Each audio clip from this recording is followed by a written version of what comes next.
নমস্কার বন্ধুরা, আমি প্রতিমার হেসেলে আরও একটি নতুন রেসিপিতে আমি আপনাদের সবাইকে স্বাগত জানাই। আমার আজকের রেসিপি ফিশ চিকেন মোমো। রেসিপিটি দেখতে যতটাই আকর্ষণীয় হয়, খেতেও হয় খুবই টেস্টি। আসুন ফিশ চিকেন মোমো কিভাবে বানাবো দেখে নেওয়া যাক আমার আজকের এই ভিডিওটিতে। রেসিপিটি বানাবার জন্য এখানে একটা প্লেটের মধ্যে নিয়েছি দুটো বড় সাইজের পেঁয়াজ কুচি, কাঁচা লঙ্কা কুচি, পেঁয়াজ পাতা কুচি, এক মুঠো পরিমাণ ধনে পাতা কুচি, আর নিয়েছি ছোট ছোট টুকরো করে কেটে নেওয়া বিট ও গাজর। কালারের জন্য আমি এখানে বিট ও গাজর নিয়েছি। দেখুন, প্রথমে একটা মিক্সি জারের মধ্যে বিটের টুকরোগুলো দিয়ে ঢাকনা বন্ধ করে খুব ভালো মতো পেস্ট তৈরি করে নিতে হবে। তবে এর মধ্যে কোনো রকম জলের ব্যবহার করিনি। দেখুন, খুব ভালো মতো পেস্ট তৈরি করে নিয়েছি। এখন এই বিটের পেস্ট একটা ছাঁকনির মধ্যে নিয়ে চিপে চিপে রস বার করে নিতে হবে। দেখুন, বিটের পেস্টের মধ্যে থেকে বিটের রস বার করে নিয়েছি। মিক্সির জার ভালো মতো পরিষ্কার করে ধুয়ে নিয়েছি। এখন মিক্সি জারের মধ্যে দিয়ে দিলাম টুকরো করে কেটে নেওয়া গাজর। ঢাকনা বন্ধ করে গাজরের পেস্ট তৈরি করে নিতে হবে। দেখতেই পাচ্ছেন, গাজরের খুব ভালো মতো পেস্ট তৈরি করে নিয়েছি। এখন গাজরের মধ্যে থেকে গাজরের রস বের করে নিতে হবে। গাজরের পেস্ট ছাঁকনির মধ্যে নিয়ে নিয়েছি। এরপর একটা চামচের সাহায্যে চিপে চিপে গাজরের পেস্টের মধ্যে থেকে গাজরের রস বের করে নিতে হবে। আমি এখানে কোনো রকম জলের ব্যবহার করিনি। দেখতেই পাচ্ছেন, গাজরের রস বার করে নিয়েছি। এরপর মোমো তৈরির জন্য ময়দার ডো তৈরি করে নেব। এর জন্য একটা পাত্রের মধ্যে নিয়ে নিলাম 1 বাটি পরিমাণ ময়দা। এখানে 250 গ্রাম পরিমাণ ময়দা রয়েছে। ময়দার মধ্যে দিয়ে দিলাম পরিমাণ মতো লবণ। এরপর দিয়ে দিলাম 2 টেবিল চামচ পরিমাণ সাদা তেল। সমস্ত শুকনো উপকরণগুলো হাত দিয়ে এভাবে ঘষে ঘষে মিশিয়ে নিতে হবে। শুকনো উপকরণগুলো খুব ভালো মতো মিশিয়ে নিয়েছি। এখান থেকে দুটো পাত্রের মধ্যে অল্প পরিমাণ ময়দা উঠিয়ে নিতে হবে।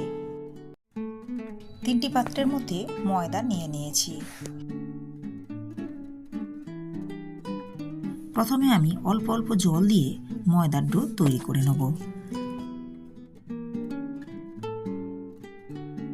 দেখুন, জল দিয়ে ময়দার ডো ভালো মতো মেখে নিয়েছি। এখন এটা সাইডে রেখে দিতে হবে। এরপর বিটের রস দিয়ে ময়দা মাখিয়ে নিয়ে আরও একটি ডো তৈরি করে নিতে হবে।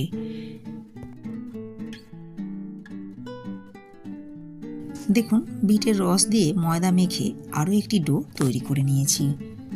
এখন এটা সাইডে রেখে দিতে হবে। বাকি ময়দার মিশ্রণ গাজরের রস দিয়ে খুব ভালো করে মেখে নিতে হবে। ডোটা ফ্যাকাশে হওয়ার জন্য আমি এখানে সামান্য পরিমাণ হলুদ গুঁড়ো দিয়ে মেখে নিয়েছি। তবে আপনারা এখানে হলুদ গুঁড়োটা বাদ দিতে পারেন। ময়দার ডোগুলো একটা পাত্রের মধ্যে রেখে ঢাকা দিয়ে 10 থেকে 15 মিনিট রেস্টে রেখে দিতে হবে। এরপর মোমো তৈরির জন্য পুর তৈরি করে নেব। এর জন্য একটা বাটির মধ্যে 300 গ্রাম পরিমাণ চিকেন কিমা খুব ভালো মতো পরিষ্কার করে ধুয়ে জল ঝরিয়ে নিয়েছি। এখন এটা নিয়ে নিলাম একটা বড় পাত্রের মধ্যে। এরপর চিকেনের মধ্যে দিয়ে দিলাম পেঁয়াজ কুচি। পেঁয়াজ কুচি একটু বেশি পরিমাণে দিতে হবে। দিয়ে দিলাম কুচনো পেঁয়াজ পাতা। দিয়ে দিলাম 4টি কাঁচা লঙ্কা কুচি, 1 মুঠো পরিমাণ ধনে পাতা কুচি। এরপর দিয়ে দিলাম 1 টেবিল চামচ পরিমাণ আদা রসুনের পেস্ট। দিয়ে দিলাম 1 চা চামচ পরিমাণ গোলমরিচের গুঁড়ো, 2 টেবিল চামচ পরিমাণ সয়া সস। পরিমাণ মতো লবণ দিয়ে সমস্ত উপকরণগুলো হাত দিয়ে খুব ভালো করে মিশিয়ে নিতে হবে। দেখুন, সমস্ত উপকরণগুলো হাত দিয়ে খুব ভালো মতো মিশিয়ে নিয়েছি। এখন এটা সাইডে রেখে দিতে হবে। এরপর ময়দার ডোয়ের উপর থেকে ঢাকনা সরিয়ে নিয়ে ময়দার ডো থেকে মিডিয়াম সাইজের লেচি কেটে নিতে হবে। তবে সাদা ডো থেকে কোন রকম লেচি কাটবো না। এরপর লেচিগুলো 2 হাতের তালুর সাহায্যে এভাবে গোল করে নিতে হবে। দেখুন সব লেচিগুলোই গোল করে নিয়েছি। দেখুন প্লেন ডোটা পিঁড়ির মধ্যে নিয়ে আরও একবার খুব ভালো মতো মেখে নিয়েছি। এরপর দুই হাতের সাহায্যে এভাবে একটু লম্বা করে নিতে হবে। দেখুন ডোটা এভাবে একটু লম্বা করে নিয়েছি।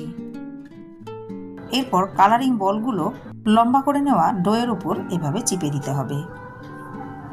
একটু দেখে নিলেই বুঝতে পারবেন কাজটা কিভাবে করে নিতে হবে। দেখুন সব বলগুলোই এভাবে চিপে নিয়েছি। এখন দুই হাতের সাহায্যে রোলটা আরও একবার খুব ভালো করে চিপে নিতে হবে। আর দেখুন দুই হাতের সাহায্যে রোলটা এভাবে একটু লম্বা করে নিতে হবে। এরপর একটা ছুরির সাহায্যে মিডিয়াম সাইজের লেচি কেটে নিতে হবে। লেচিগুলো কেটে নেওয়ার পর বেলে নেওয়ার সুবিধার জন্য দুই হাতের তালুর সাহায্যে গোল করে নিতে হবে। দেখুন সব লেচিগুলোই গোল করে নিয়েছি। এখন একটা করে লেচি বেলে নিয়ে এরপর নিজের পছন্দ মতো যে কোনো ডিজাইনে মোমোগুলো তৈরি করে নিতে হবে। আজ আমি আপনাদেরকে মাছের ডিজাইনে মোমোগুলো তৈরি করে দেখাবো। এর জন্য একটা লেচি পিঁড়ির মধ্যে নিয়ে বেলে নিতে হবে।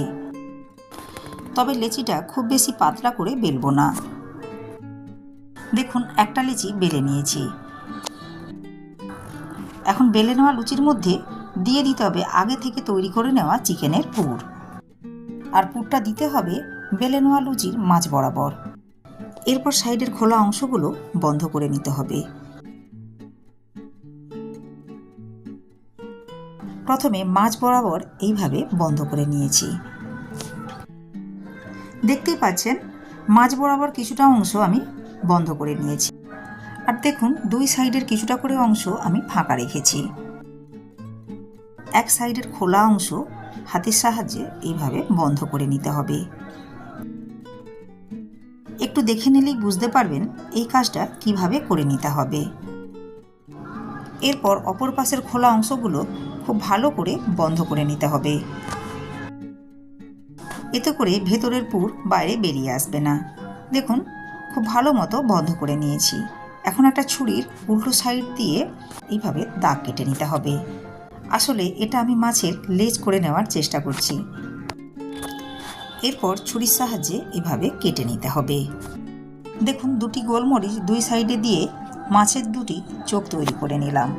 এরপর একটা টুথপিক দিয়ে মুখটা একটু ফাঁকা করে নিতে হবে। দেখুন এভাবে করে আমি একটা মাছ মোমো তৈরি করে নিয়েছি। এভাবে বাকি মোমোগুলো তৈরি করে নিতে হবে। দেখুন সব মাছ মোমোগুলো আমি তৈরি করে নিয়েছি। এখন একটা পেনের খাপ নিয়ে মাছ মোমোর উপর এভাবে একটু ডিজাইন করে নিতে হবে। দেখুন একটা মোমোর উপর ডিজাইন তৈরি করে নিয়েছি। এভাবে সব মাছ মোমোগুলোর উপর ডিজাইন করে নিতে হবে। দেখুন সব মোমোগুলোই তৈরি করে নিয়েছি। মোমোগুলো ভাপিয়ে নেওয়ার জন্য আগে থেকেই গ্যাস ওভেনে একটা পাত্রের মধ্যে 2 গ্লাস পরিমাণ জল গরম হওয়ার জন্য বসিয়ে দিয়েছিলাম। জলের পাত্রের উপর একটা ছিদ্রযুক্ত পাত্র তেল মাখিয়ে রেখে দিতে হবে। এরপর ছিদ্রযুক্ত পাত্রের উপর তৈরি করে নেওয়া মোমোগুলো রেখে দিতে হবে। এরপর মিডিয়াম ফ্লেমে ঢাকা দিয়ে 10 থেকে 15 মিনিট ভাপিয়ে নিতে হবে। 15 মিনিট পর ঢাকনা উঠিয়ে নিলাম। দেখুন মোমোগুলো খুব ভালো মতো তৈরি হয়েছে। এখন মোমোগুলো উঠিয়ে নিতে হবে। পরের ব্যাচের মোমোগুলো এভাবেই তৈরি করে নিতে হবে। রেসিপিটি বাড়িতে একবার হলেও এইভাবে বানাবেন আর খেয়ে কমেন্ট করে জানাবেন রেসিপিটি আপনাদের কেমন লেগেছে। আমার আজকের এই ফিশ মোমো রেসিপিটি আপনাদের ভালো লাগলে লাইক ও শেয়ার করবেন। রেসিপিটি ফেসবুক থেকে দেখলে পেজটিকে ফলো করে নেওয়ার অনুরোধ রইল। ইউটিউব থেকে দেখলে চ্যানেলটাকে সাবস্ক্রাইব করে পাশে থাকা বেল আইকনটি প্রেস করে নেওয়ার অনুরোধ রইল। এতে করে আমি চ্যানেলে যখনই কোনো নতুন ভিডিও আপলোড করব সাথে সাথে নোটিফিকেশন পৌঁছে যাবে আপনার কাছে। ভালো থাকবেন, সুস্থ থাকবেন। ধন্যবাদ।